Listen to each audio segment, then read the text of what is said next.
So guys, another attempted attack this morning here in my home city, down by Times Square at Port Authority, 42nd Street and 8th Avenue. A Bangladeshi man, 27-year-old man, last name Ullah, attempted to blow up a homemade pipe bomb in an unsuccessful attempt to kill himself and to kill others. Now, I don't believe that we're 100% positive yet, but it's certainly not unreasonable to assume that it's Islamic terror inspired by ISIS and the Islamic State. The guy is on record saying that they, whomever they are, have been bombing his home country, so he wanted to do damage here. Well, fuck that guy. He, I believe, was essentially castrated by his own device, and he was unsuccessful in killing any of our people. So, haha to you, you pathetic piece of shit. Now, aside from my little diatribe there and my ad hominem attack against the guy, although fuck him completely, I want to know from you guys what you think needs to be done. Now, this guy entered the country under the chain immigration policy where essentially if you're related. Now, I'm sorry, I'm walking on ice now. This was a bad choice. Should stay on the road. But this guy entered the country based on his relative becoming a naturalized citizen. So he himself was not a citizen. He entered the country, along with what I've heard is 140,000 Bangladeshis alone within the last, I think, 5 to 10 years or so. Bangladesh is the 4th largest Islamic country in the world. I believe they have something like over 100 million, 115 million or so, don't quote me, Muslims in their country, and 140,000 of them have been admitted here, or at least have made it here somehow. Well, no, they've come here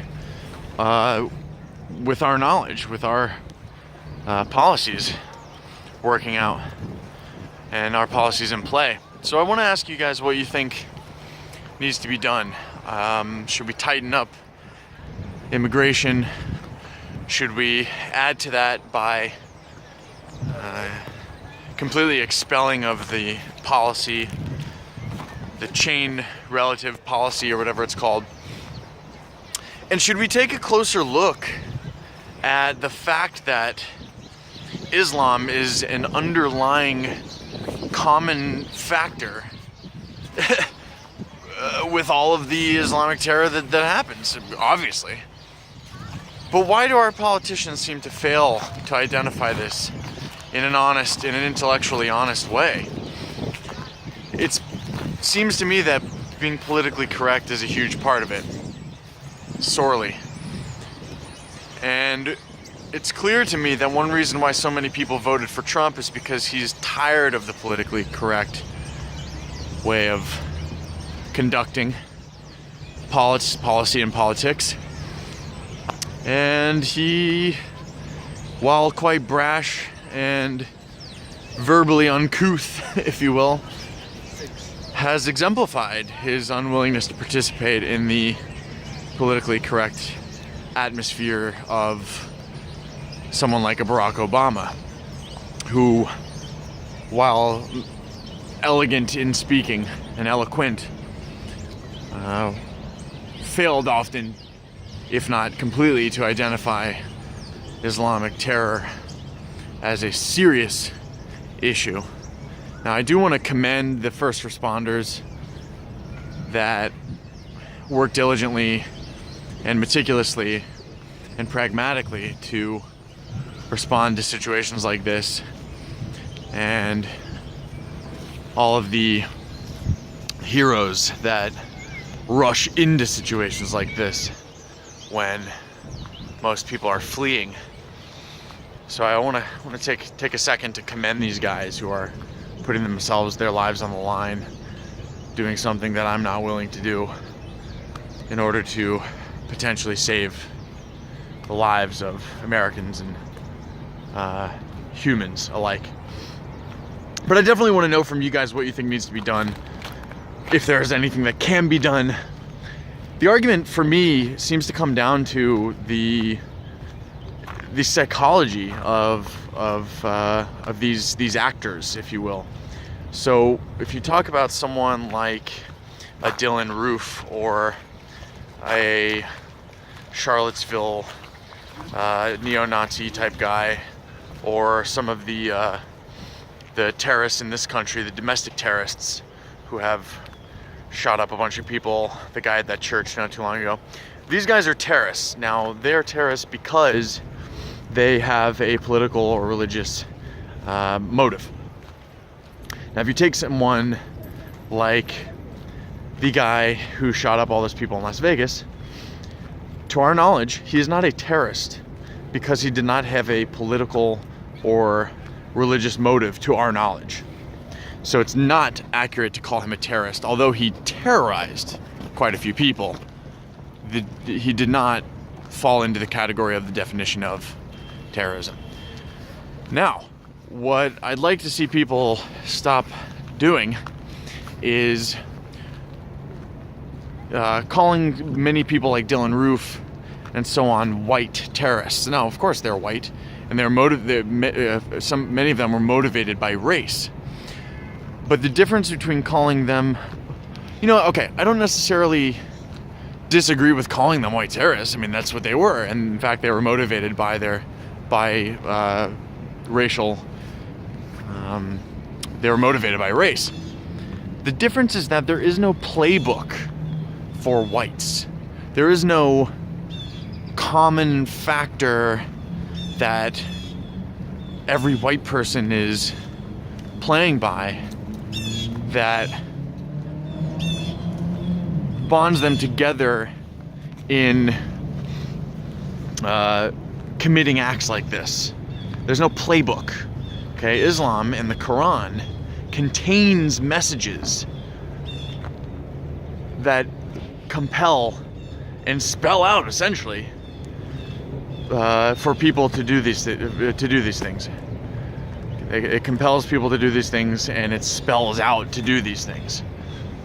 I wish people could do a little more research into the psychological attributes and the motives of terrorism, and I guess I just wish that more people would understand the seriousness of the seriousness of and the truth behind when terrorists say they're doing it because of their religion, because Allah commands it, so on and so forth.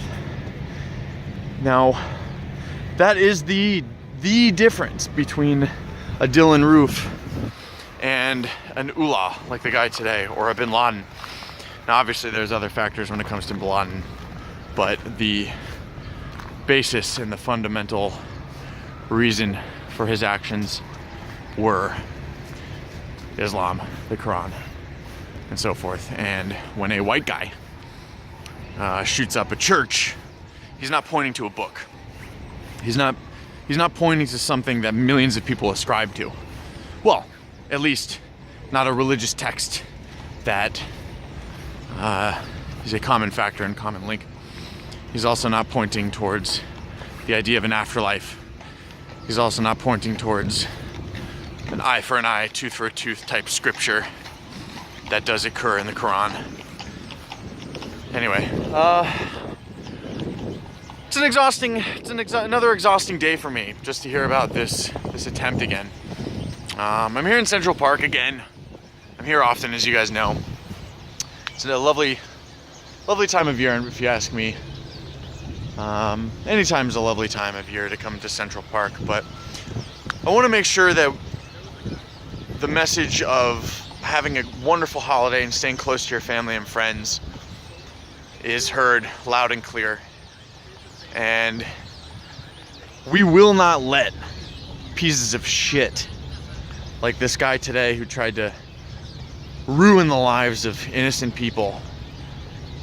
We will not let pieces of shit like him, like Dylan Roof, like whomever, ruin our way of life here in America. So I love you guys so much. Definitely subscribe to the channel if you haven't already. Call your mother and say hello. Tell her you love her. Or your father, or any relative or friend or family member that you feel compelled to do so for. Donate if you can. I could use some new equipment, and I want to bring you guys stories from all around the world. And remember, this world ain't cheap. So if you can donate through paypal.me/beacomoflight. Anything helps. Anything is appreciated. Other than that, just leave a like, leave a comment. I want to know what you guys think. Love you guys bunches. Take care.